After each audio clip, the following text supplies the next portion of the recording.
So here I've created a presentation so that we can talk about different things that happened in our history on how our nation was formed. Here I have my template here, and I chose a tree. What is the title of my presentation?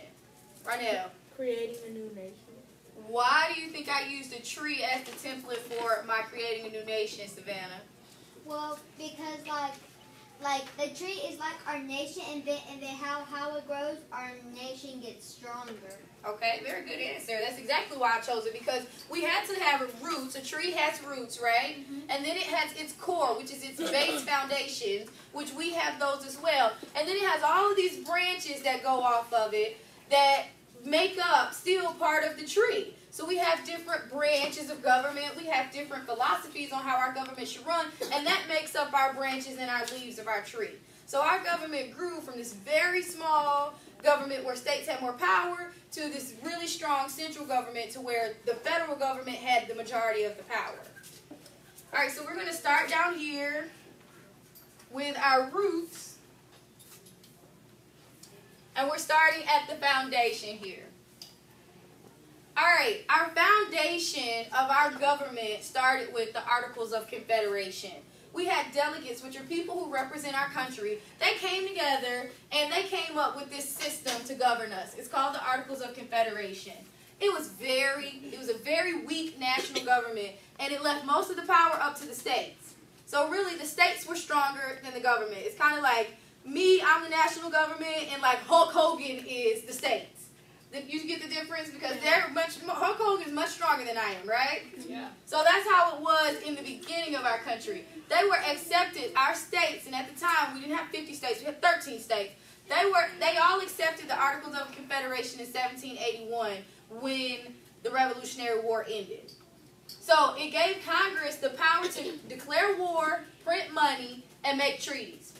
That's it. It did not give Congress the power to create taxes or set up an army or control trade. So that's why it was really, really weak. So in front of you, you have your weaknesses of the Articles of Confederation. We're going to go step by step and fill out this graphic organizer.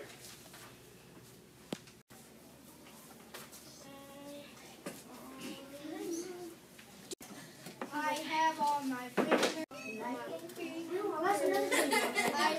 Alright, because our government knew that the Articles of Confederation were very weak, delegates, 55 delegates from the 13 states, decided that they would get together to make our government stronger. We had to have a stronger government if we were going to last the first early years of our nation.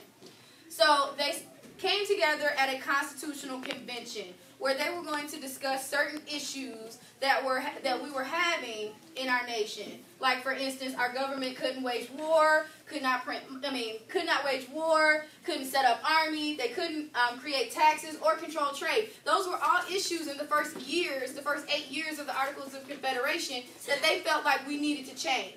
So they went and had a constitutional convention to change these and make our government stronger. On our next frame, we're going to talk about what happens at the Constitutional Convention. But first, we're going to introduce it with a song. And you guys have the song, the lyrics to the songs in front of you. There are words that are missing. You're going to listen to the song and try to fill in the missing vocabulary word, okay?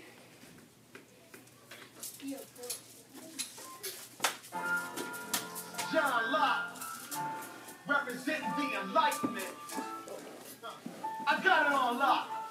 Who wrote the Declaration of Independence? Yeah. It's Thomas Jefferson. It's James Madison. Follower of the Constitution. Yo, I'm the thinker with the theory about the government. Got the Enlightenment on lock because I'm running it. You wanna be Beyonce? Change your clothes. I wrote down thoughts and I changed the globe. Like, we're born with inalienable rights, and we form governments to make the people act nice. You can ask my French homie Modesty. When we set up governments, this is what we all should do. The powers of the state should be separate, in case the king is a jerk and not a gentleman. Plus, I wrote about religious tolerance. It says the state shouldn't dictate religion or abolish it. I advocate revolution like change. When the state gets too powerful and too paid, your whole country owes me a debt. The name's John Locke. don't forget. Hey yo, I'm ill with the 12 skills. I'm Thomas Jefferson. Every line I wrote probably hit you like some medicine. British Parliament, they won't even let us in. I've got a bright idea like Thomas Edison. We'll govern ourselves, tell the English peace. Founding fathers agreed and called upon me to write a declaration that we should be free. What should I put in it? Well, let's see. Inspiration came from the Enlightenment, so I use those ideas when I'm writing it. We're born with certain natural rights, the pursuit of happiness, liberty, and life. These rights aren't given to us by the state. We form governments just to keep them safe. And when the government's not tolerant, it's alright to rebel and abolish it. Check the status, son. I'm James Madison. I'm at the White House. You staying at the Radisson. I'm the father of the Constitution. I drafted it, and it wasn't an accident. The question for me, should America be sovereign states joined sort of loosely? The Articles of Confederation were weak. We need a government that's more like Bruce Lee, strong. Cause if it can't raise cash, who's gonna respect a government like that? A federal government will pass laws for the nation, so we need bodies to write the legislation, and we need justice, federal courts, a president to lead. He will be the voice, we'll be taxing. To pay for the action, we'll have a standing army. No relaxing, let's go. Union. Established Ensure domestic tranquility. For the common defense. promote the general welfare. Promote the general welfare. Secure the blessings of liberty To ourselves in here. our posterity. Secure the blessings of liberty. The blessings of liberty. Question for me, should America be sovereign states joined kind of loosely? No. The Articles of Confederation were weak. We need a government that's more like Bruce Lee. What goes in that blank right there? Articles of Confederation. The Articles of Confederation. I just put article. Okay, the Articles of Confederation were weak. We need a government that's more like Bruce Lee. Does anybody know who Bruce Lee is? A boxer. Karate. He's super strong. He's the best. Yeah, so we need a strong government. The Articles of Confederation were weak. Yeah. He died? No, he died. Strong, because if it can't raise cash, who's going to respect a government like that? The federal government will pass laws for the nation, so we need bodies to write the legislation. And we did. He just said the blank. So what goes in that blank right there? Legislation. Legislation. You've been saying the blank since the beginning. And we need justice, federal courts, and a president to lead. He will be the voice. What goes in that blank? President. We'll be taxing to pay for the action. We'll have a standing army, no relaxing. Let's go. What goes in that very last blank? Army. We gotta have a standing army. So this song here tells you what the Constitutional Convention was about. They had a lot of stuff that they had to cover. Raising taxes, forming an army, how we're gonna separate our powers in the government. We're going to come up with 3 branches. We need a president to be the voice. The Constitutional Convention laid the foundation. That's why it's at the bottom in our tree. It's at our roots because it laid the foundation for our country. The Constitution was written by James Madison, and it is our supreme law of the land. Even 200 years later, it is still the utmost important law of the land.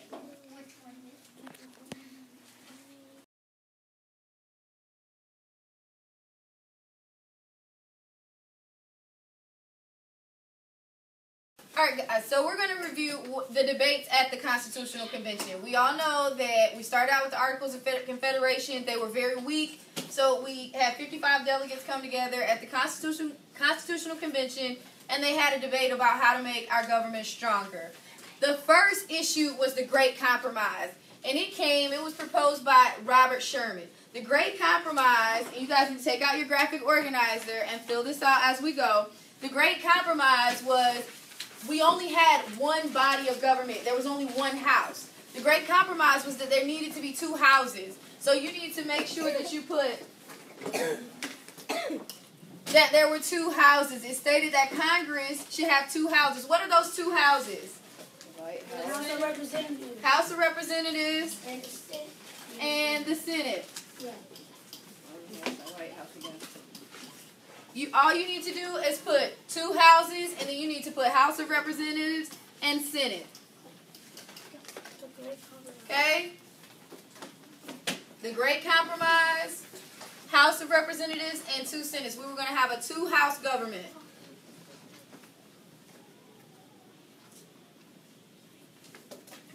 The next debate was the issue of slavery. The delegates formed an agreement which stated that only 3/5 of the slaves in the state would be counted for representation and for taxes.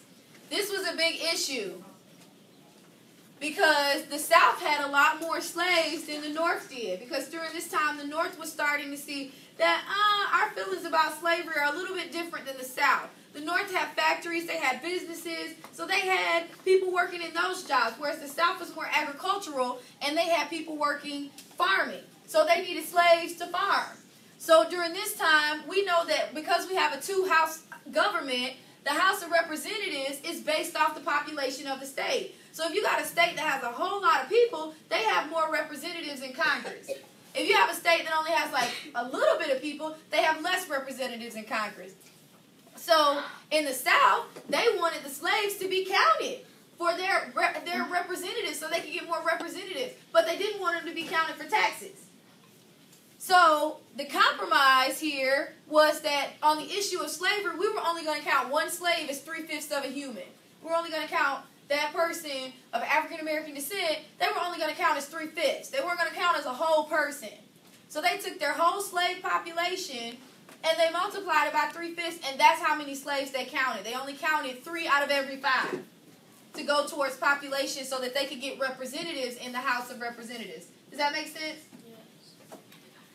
The next issue of the debate, so you need to put slavery in your graphic organizer, in your wheel. Slavery, and you need to do this, 3/5.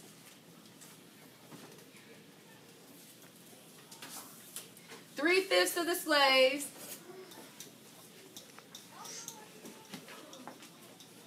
would be counted.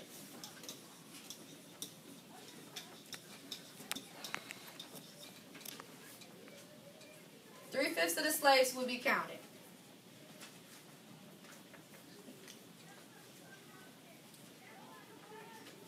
The next issue of the debate was they wanted a stronger federal government, but they didn't want it like Britain was, where it was so strong and they were taxing them and they were, they didn't feel like they had any power.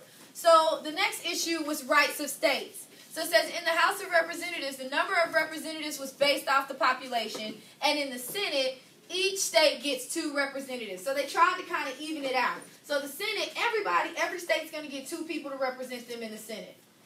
And then in the House of Representatives, we're going to do it based off your population. So that kind of goes back to the Great Compromise over here. So they tried to level it out so that, one branch you're going to have the exact same amount of people representing you. The other branch is going to be based off your population.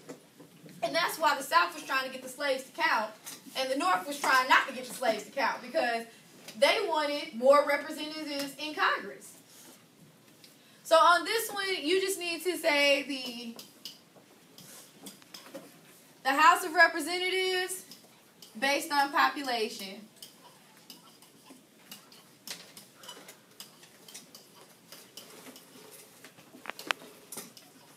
Based on population.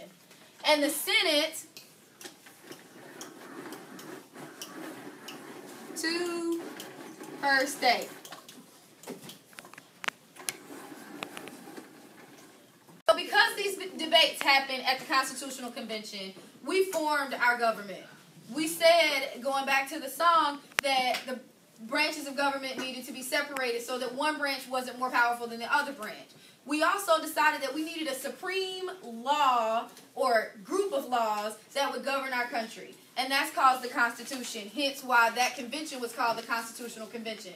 So James Madison drafted this document, that's why he's called the father of the Constitution, so that we have these set of laws that you have to follow, that this country has to follow. So we're going to go back to our Prezi, and we're going to talk about the Constitution here.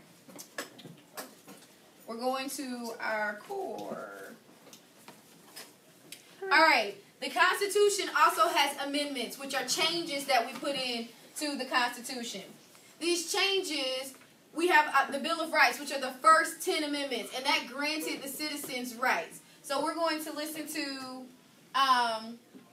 this Bill of Rights song, which tells you the first 10 amendments pertain to all citizens. The Constitution pertains to what the government can do.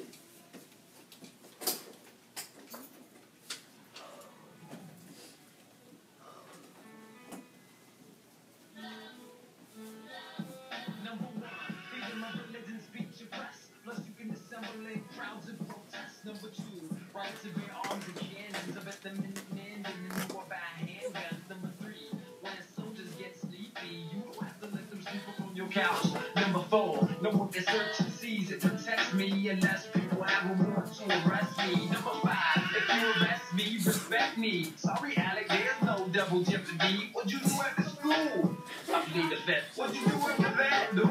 I plead the fifth. I don't have to incriminate myself or risk my health. Whenever I'm in trouble, I just plead the fifth. Number 6, you must process me speedily. 7, in front of my peers on the jury. Number 8, you can use for the unusual punishment.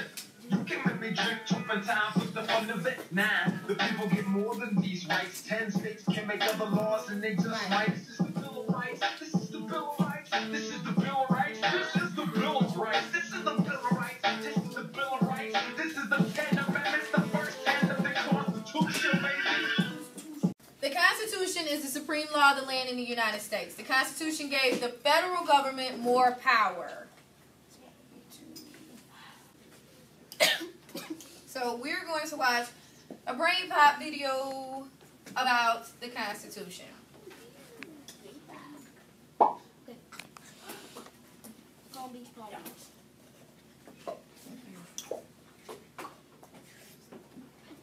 Dear Tim and Moby, I need to know what's in the U.S. Constitution. From Jake.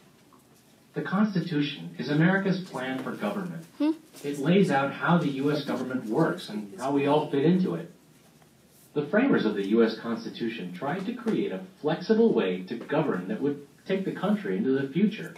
The Constitution is based on 7 principles: popular sovereignty, republicanism, federalism, separation of powers, limited government, checks and balances, and individual rights.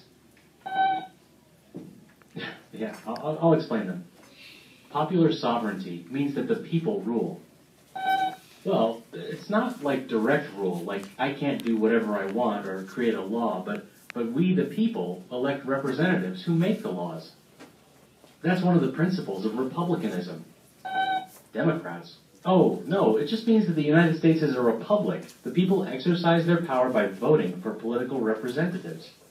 Federalism is a way of governing that shares power between the individual states and the nation as a whole. The Constitution gives delegated powers to the nation and sets aside reserved powers to the states. For example, the federal government has the power to print money and declare war. No state can do those things on its own. And individual states have powers to establish schools and make new marriage laws. There are also some powers that both the nation and the states share, like levying taxes. These are called concurrent powers. Of course, neither the state nor federal governments are allowed to enact laws that violate the Constitution. Articles 1, 2, and 3 of the Constitution split up the government's powers between the executive, legislative, and judicial branches. The separation of powers ensures that no one branch of government will have too much power. The legislative branch, which includes our representatives in Congress, makes the laws. The executive branch, which includes the president, enforces the laws. And the judicial branch, which includes the court system, is in charge of interpreting the laws. A system of checks and balances makes sure that the branches of government work together in a way that makes sense. Congress passes a law, but the president can veto it. Even if the president says okay, the Supreme Court might come in and say that that particular law violates a principle of the Constitution. So, no one branch of government can do a whole lot without the okay of the other 2. The idea of limited government is intimately linked to the other principles. In a limited government, the government only has the powers granted to it by the Constitution, and nothing more. If it tries to grab new powers, it's acting unconstitutionally. The framers limited the power of the federal government through the separation of powers and the system of checks and balances. They also limited it by granting all citizens individual rights that the government can't take away. These are outlined in the Bill of Rights, the first 10 amendments to the Constitution. They include freedom of speech, the right to a jury trial, freedom of assembly, and protection against unfair searches. Well, that's the thing about the Constitution. Amendments can be proposed to it, and if they pass a very rigorous approval process, they can become part of the Constitution itself. The U.S. Constitution is a living, evolving document that can change with the times while still holding to the principles upon which the United States was founded. Whoa. You've written your own Constitution? I think you're missing the point.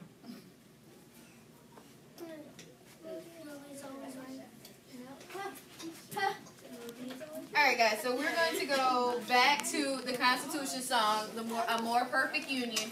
You have the words because we did that yesterday, and you filled in the blank spaces with the vocabulary as well. So we're going to go through it, try to sing the song, and after the song we're going to talk about what actually happened.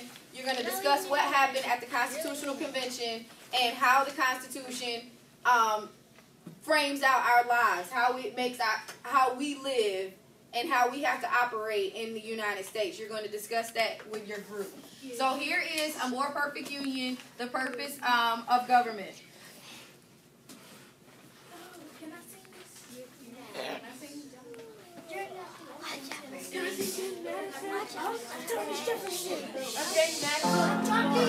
John Locke, representing the Enlightenment. In the room. I got it on lock. Who wrote the Declaration of Independence? Yeah. Thomas Jefferson. James Madison, father of the Constitution. Yo, I've been thinking what the theories about the government. Got the Enlightenment on lock because I'm running it. You wanna be Beyonce? Change the clothes. I wrote down thoughts and I changed the code. Like, we're born with inalienable rights. That we form governments to make the people act nice. You could ask my straight show me honesty. When we set up government, this is what we don't do. The powers of the state should be separate. In case the king is a jerk and not a gentleman. Plus I wrote about religious tolerance. It said the state shouldn't dictate religion or abolish it. I advocate revolution like trade. When the state is too powerful and too paid, your whole country owes me a debt. The name's John Locke, don't forget. Hey yo, I'm ill with the 12 skills, I'm Thomas Jefferson. Every line I wrote probably hit you like some medicine. British Parliament, they won't even let us in. I've got a bright idea like Thomas Edison. We'll govern ourselves, tell the English peace. Founding fathers agreed and called upon me to write a declaration that we should be free. What should I put in it? Well, let's see. Inspiration came from the Enlightenment, so I use those ideas when I'm writing it. We're born with certain natural rights, the pursuit of happiness, liberty, and life. These rights are given to us by the states. We form governments just to keep them safe. And when the government's not tolerant, it's alright to rebel and abolish it. Check the status, son. I'm James Madison. I'm at the White House. You staying at the Radisson. I'm the father of the Constitution. I drafted it, and it wasn't an accident. The question for me, should America be sovereign states joined sort of loosely? The Articles of Confederation were weak. We need a government that's more like Bruce Lee, strong. Cause if it can't raise cash, who's gonna respect a government like that? A federal government will pass laws for the nation, so we need bodies to write the legislation, and we need justice, federal courts, a president to lead. He will be the voice, we'll be taxing to pay for the action. We'll have a standing army, no relaxing. Let's go.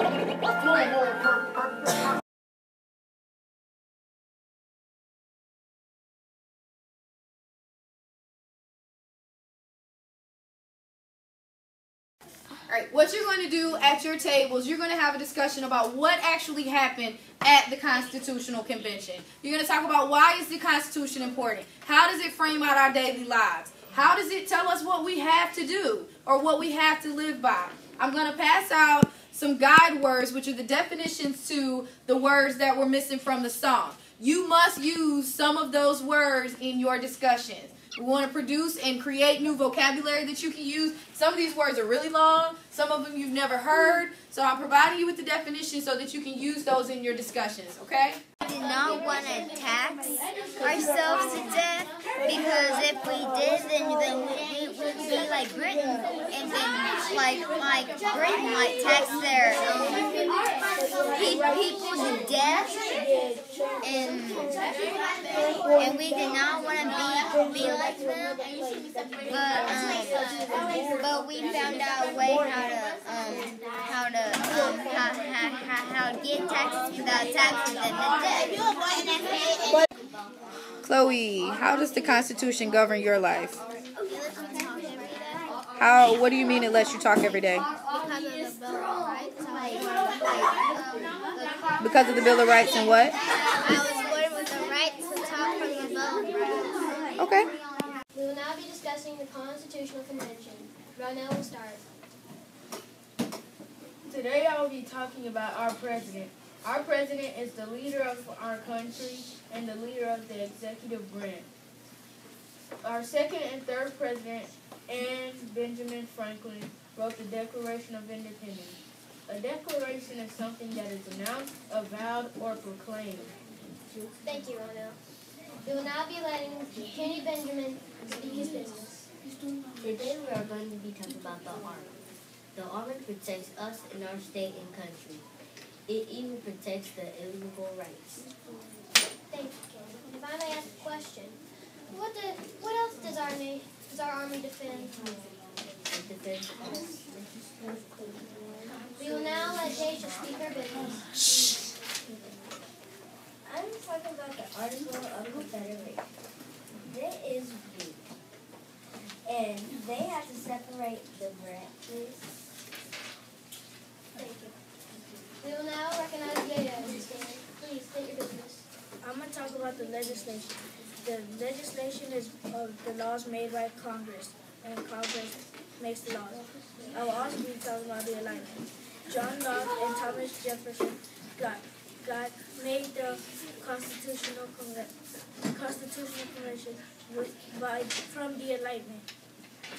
Thank you.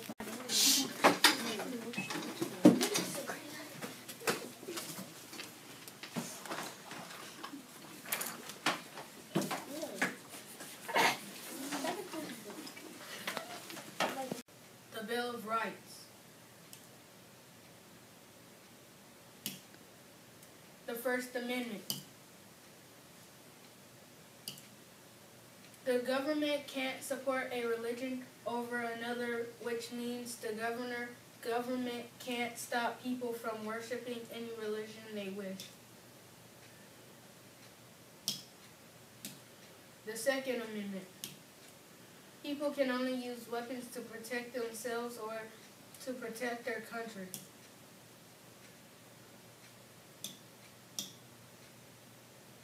The Third Amendment. Soldiers can't live in other people's houses. In the Intolerable Act, soldiers could stay in people's houses as long as they want, but now they can't.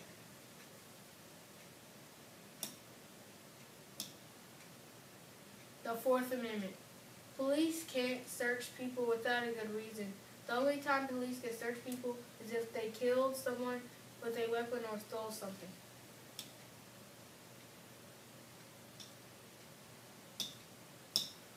The Fifth Amendment. People accused of crime have the right to a fair trial. If someone does something bad, they get a trial. If they go to jail, come back, then do the bad thing again, they go back to jail.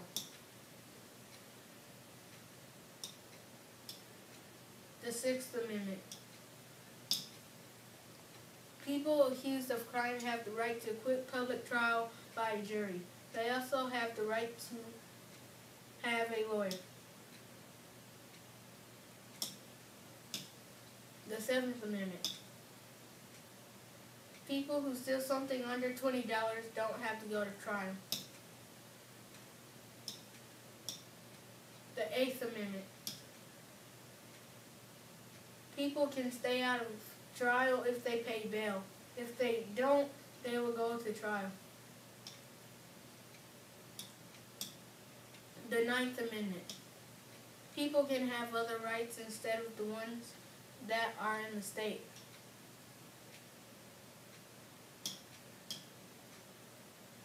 The 10th Amendment. Anything not listed in the Constitution is up to the people.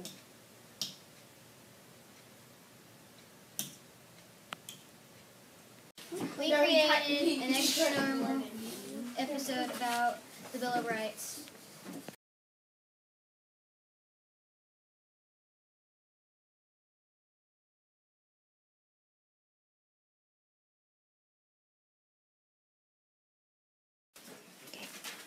So, we at the Constitutional Convention, when they came up with the Constitution and they set up our government, they said we need separation of powers, going back to the song. So the separation of powers led to 3 branches of government. We have the judicial branch, which are our court systems, like the Supreme Court. We have the legislative branch, which is other words named Congress. And then you have the House of Representatives, and you have the Senate in our legislative branch. They make our laws. Then you have the executive branch, which is led by our president, but it also includes his cabinet, which are all of these important people that have specific jobs. Like in our president now is Barack Obama. President Obama has Hillary Clinton in his cabinet. He has many other people. It's like 13 different positions that they have, and they carry out, like our Secretary of Defense, the Secretary of State, the Treasurer. All of these jobs are his cabinet, and they have these real important jobs and roles in our government. He also is the leader of our army. He's the commander-in-chief of our army. So our army is part of the executive branch as well. So here we're going to watch a vocabulary video to talk about the branches of government.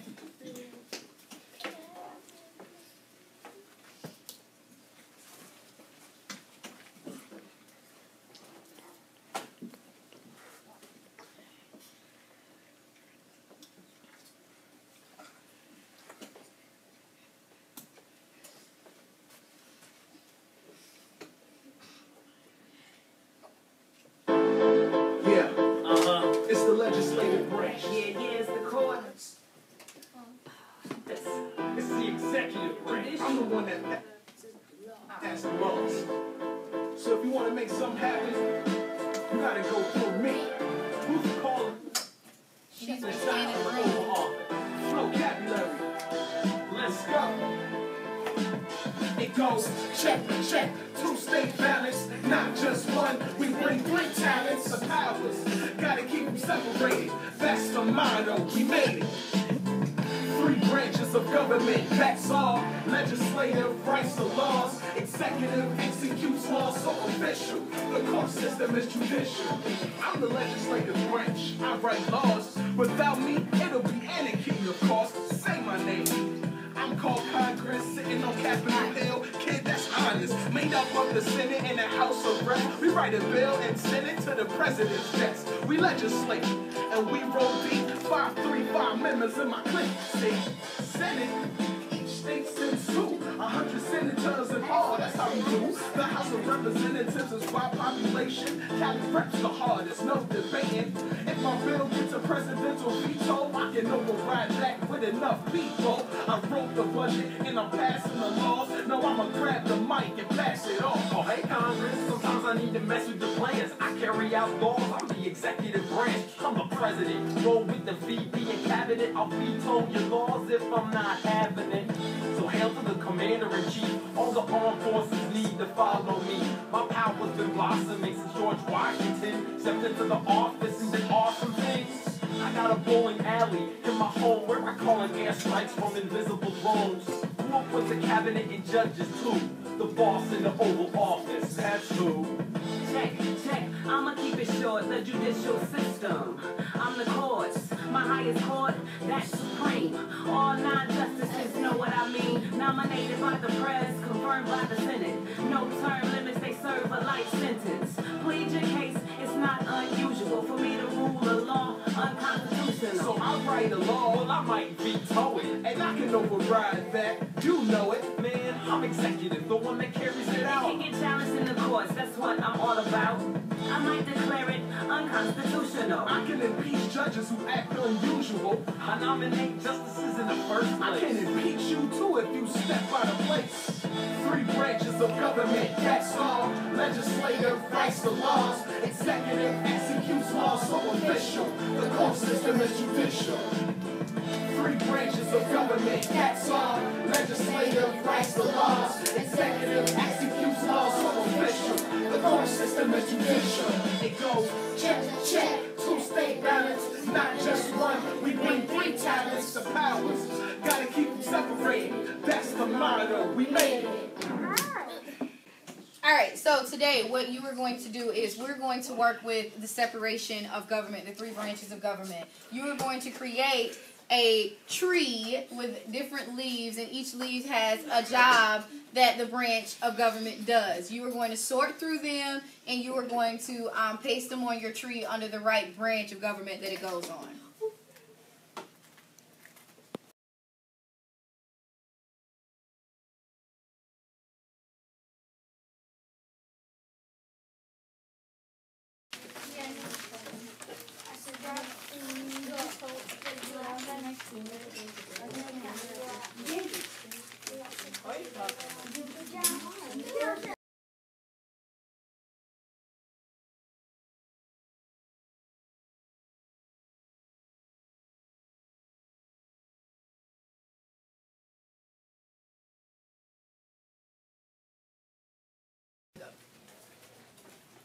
Alright guys, today we're going to talk about how we expanded our country. We're going to talk about westward expansion. During this time of westward expansion, we wanted our nation to grow bigger, because when you have land and when you acquire or get more land, you have more power. So we were trying to be empirical, which means we want to acquire more land to get more power. We wanted to be a really strong nation. That's why we went through all of this at the bottom, so that we could become stronger. So here is where we went through westward expansion and we acquired more land here. We purchased land from the French, and we purchased this Louisiana territory. I know many people are like, oh, well, the state of Louisiana is much smaller. Well, during this time, we're still 13 states as a nation now, but all of this land was owned by the French. So Thomas Jefferson decides that he's going to go and petition Napoleon Bonaparte, the French ruler. So he goes to France and says, hey, can I buy this Louisiana territory? We don't want you to close the port of New Orleans for us. So can I buy it? And Napoleon's like, yeah, you can buy it. I'm about to start fighting a war with Great Britain. I need money. So yeah, we bought all of this land for $15 million. So we're going to watch a video. We're going to watch a video, and it's going to show what happened during this transaction with Napoleon and Thomas Jefferson's representatives. This is an extra normal comic strip, which some of you are going to make, and it's going to show what happened during this transaction.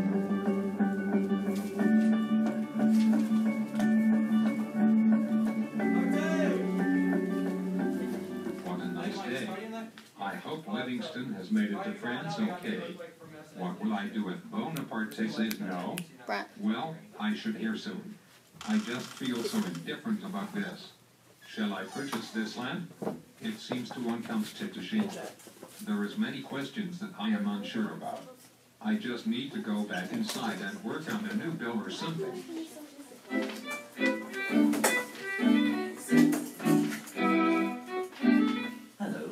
You must be Robert Livingston.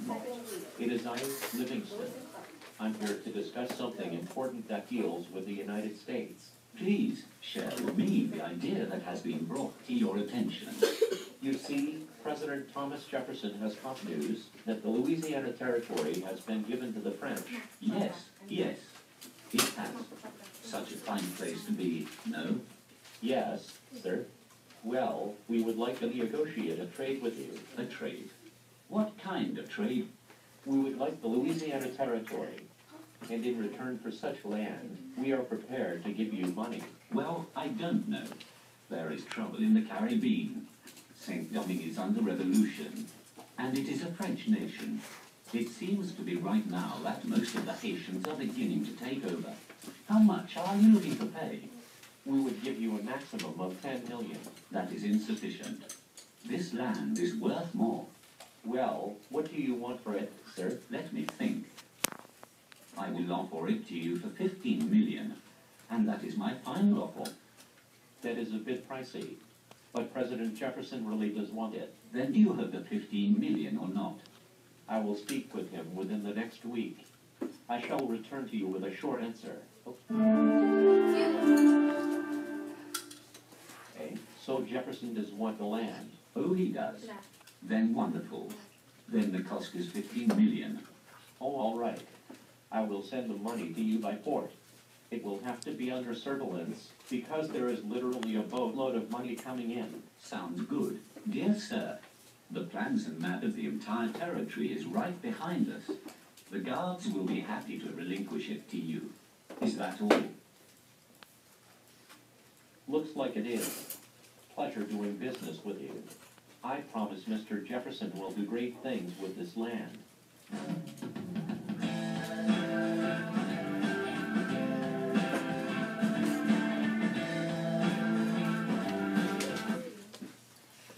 Alright, so this little film shows you what happened, that transaction between Napoleon and Representative for Thomas Jefferson.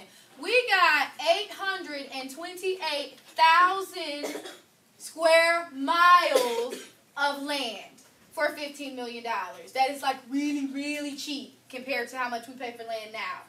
That's like 530 million acres of land. We doubled, if you look at this map, we doubled the size of our country, which is just right here where the Mississippi is. We've doubled the size of our country overnight. That transaction went place and Napoleon was like, oh, we no longer own the Louisiana Territory. Now it's the United States. So this territory now becomes part of our country. On this land, who do you think still lived here? The Native Americans. The Native Americans still live there. So he's selling land he really doesn't own, but we still bought it. Which tells you how our feelings about these Native Americans, right? Like we don't care. True. So here we're going to talk about President at the time, Thomas Jefferson, is like, now that we have this land, we need to know what's on the land. What are the landmarks? Do they have rivers? Are there mountains over there? We want people to start going and exploring the land. So he contracts or hires Meriwether Lewis and William Clark. And they go on an expedition, and with the Corps of Discovery, these group of men that go, they're skilled hunters, they're frontiersmen, they are map makers, because President Jefferson really wants to know, what is this land that I purchased? Did I purchase land that's arable, which means can we farm on it? Does it have valuable resources on it that we can use to make money for the country? So President Jefferson is like, Meriwether Lewis and William Clark, please go explore this land. So we're going to watch a Brain Pop video on their expedition. I can't reach.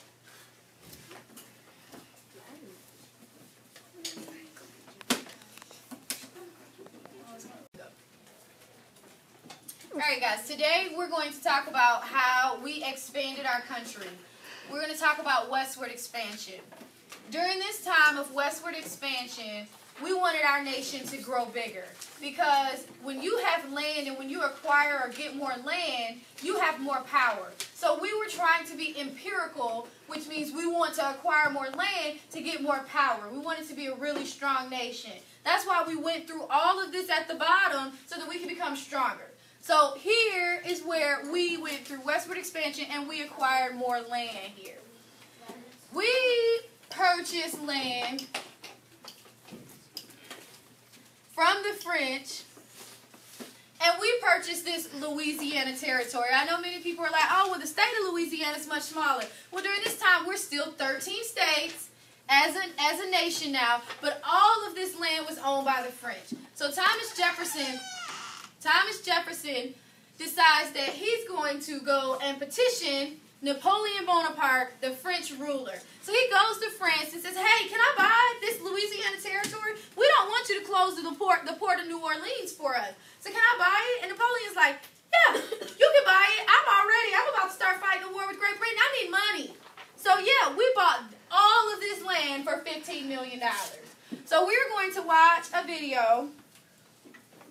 We're going to watch a video, and it's going to show what happened during this transaction with Napoleon and Thomas Jefferson's representatives. This is an extra normal comic strip, which some of you are going to make, and it's going to show what happened during this transaction.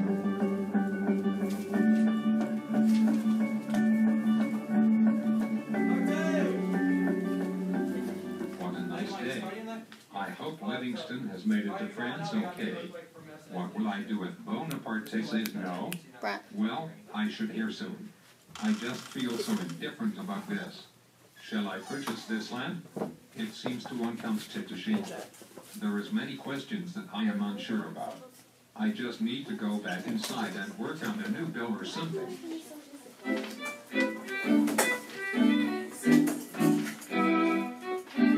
Hello. You must be Robert Livingston. It is I, Livingston. I'm here to discuss something important that deals with the United States. Please share with me the idea that has been brought to your attention.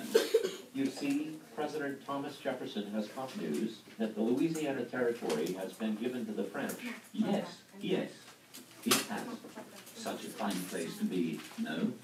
Yes, sir. Well, we would like to negotiate a trade with you. A trade? What kind of trade? We would like the Louisiana Territory. And in return for such land, we are prepared to give you money. Well, I don't know. There is trouble in the Caribbean. St. Domingue is under revolution, and it is a French nation. It seems to be right now that most of the Haitians are beginning to take over. How much are you looking to pay? We would give you a maximum of $10 million. That is insufficient. This land is worth more. Well, what do you want for it, sir? Let me think. I will offer it to you for $15 million, and that is my final offer. That is a bit pricey, but President Jefferson really does want it. Then do you have the $15 million or not? I will speak with him within the next week. I shall return to you with a short answer. Okay, so Jefferson does want the land. Oh, he does? Then wonderful. Then the cost is $15 million. Oh, all right. I will send the money to you by port. It will have to be under surveillance because there is literally a boatload of money coming in. Sounds good.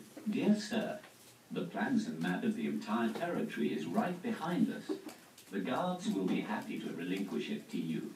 Is that all? Looks like it is. Pleasure doing business with you. I promise Mr. Jefferson will do great things with this land.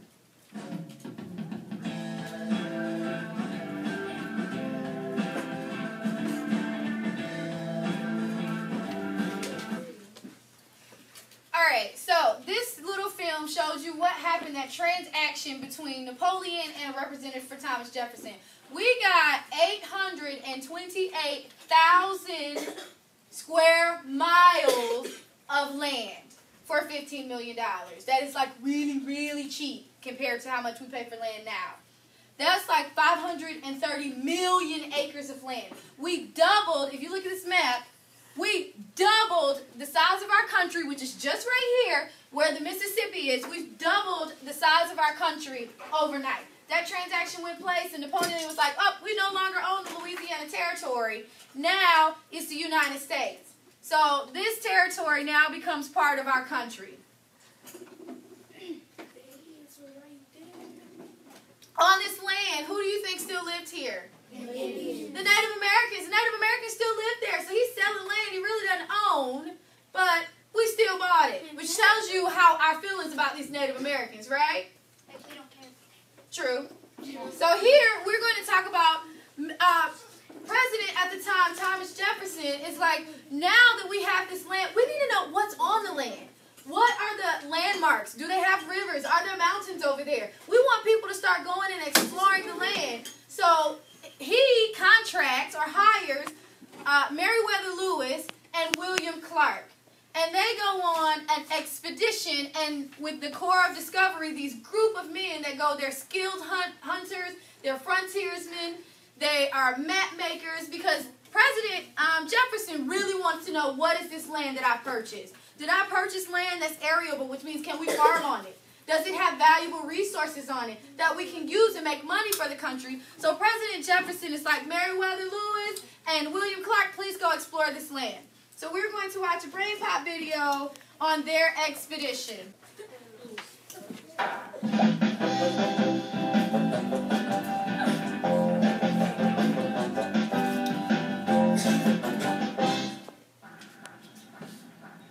Where are you going, Moby? You're going to follow the Lewis and Clark Trail. What was the Louisiana Purchase? In 1803, President Thomas Jefferson signed the Louisiana Purchase. With this agreement, the United States bought France's territory in North America for $15 million. A territory is an area of land under the control of a government or a group of people. The Louisiana Territory covered an area that is now 14 states and 2 Canadian provinces. Right, Moby, the Louisiana Purchase doubled the size of the United States. Not much was known about the new land, so President Jefferson assigned Meriwether Lewis and William Clark to explore the area. What was the core of discovery? Lewis and Clark organized a group of explorers called the Corps of Discovery.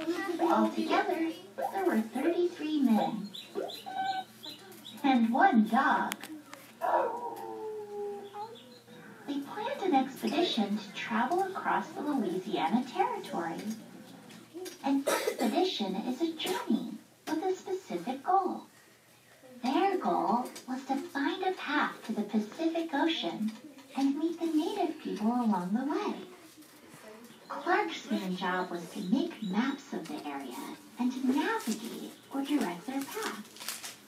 Lewis's main job was to gather information about the land, plants, and animals. In the spring of 1804, the Corps of Discovery left St. Louis and set out on the Missouri River. What happened during Lewis and Clark's expedition? The journey up the river was difficult. The river was rough in some places, and they often had to row against the current. Along the way, Lewis and Clark met many different Native Americans, including the Oto and the Missouri people.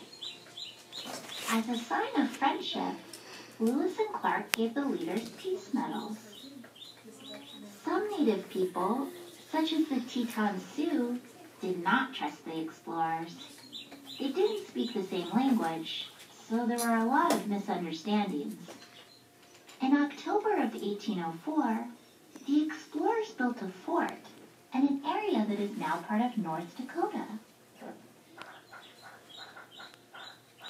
They met Toussaint Charbonneau, a French-Canadian fur trapper, and his wife Sacagawea, who was a member of the Shoshone people. They spoke the different languages of the area's native people. So Lewis and Clark asked them to be their interpreters. An interpreter is someone who translates one language into a different one. Charbonneau, Sacagawea, and their baby joined the expedition and began traveling west. Months later, the explorers came across what is now the Great Falls in Montana. They had to hike with all of their heavy supplies and boats to go around the falls. Later, the explorers met members of the Shoshone people and wanted to trade for horses. Sacagawea understood the Shoshone language, so she acted as an interpreter. The Shoshone traded the horses and provided guides and helped the Corps of Discovery cross the Rocky Mountains. They hiked mountains that were steep and snowy. The explorers ran low on food and had to eat tallow, which is used to make candles. They were tired, cold, and many were sick. Finally, the explorers reached what is now the Columbia River in Washington State. They followed its path, and it led them to their goal. In November of 1805, the explorers reached the Pacific Ocean. They built a fort near what is now Astoria, Oregon. Lewis and Clark had traveled over 4,000 miles. Their trail went through an area that is now covered by 11 states. A few months later, they made the long, difficult trip back to St. Louis. Lewis and Clark and the Corps of Discovery finally returned in September of 1806. They were considered heroes. Their expedition took almost 2.5 years, and they traveled over 8,000 miles. What did people learn from the expedition? Lewis and Clark kept journals during their expedition and shared what they learned. They had recorded plants and animals they had never seen before, and noted different landforms and weather patterns. They also learned about different Native American groups and started peaceful relationships with many of them. Clark had drawn 140 maps during the journey, and other explorers used them for their expeditions. Lewis and Clark had found a passage to the Pacific, and soon people began moving west. Moby, I think it might take a while to follow Lewis and Clark's footsteps. You're back already? All right.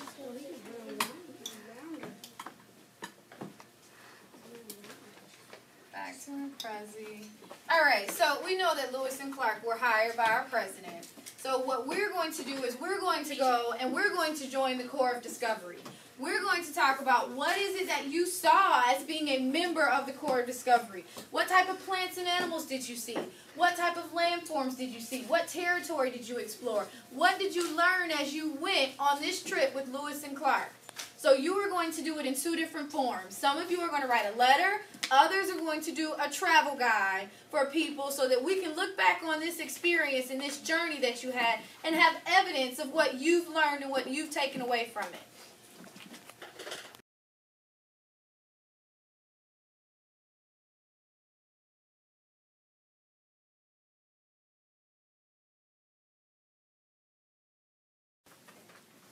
Dear Mom, I am exploring Louisiana with Lewis and Clark. When we were walking, we saw 2 people standing right in front of us. We saw Sacagawea and her husband. We asked if she can be our interpreter, and she said yes. So as we were walking, and we saw 2 Indians on their horses. They were saying stuff and we could not understand them, but Sacagawea could understand them. They said they wanted to trade their horses. We were on our horses, and we saw some other people, and they helped us go back to where we were. Love, David.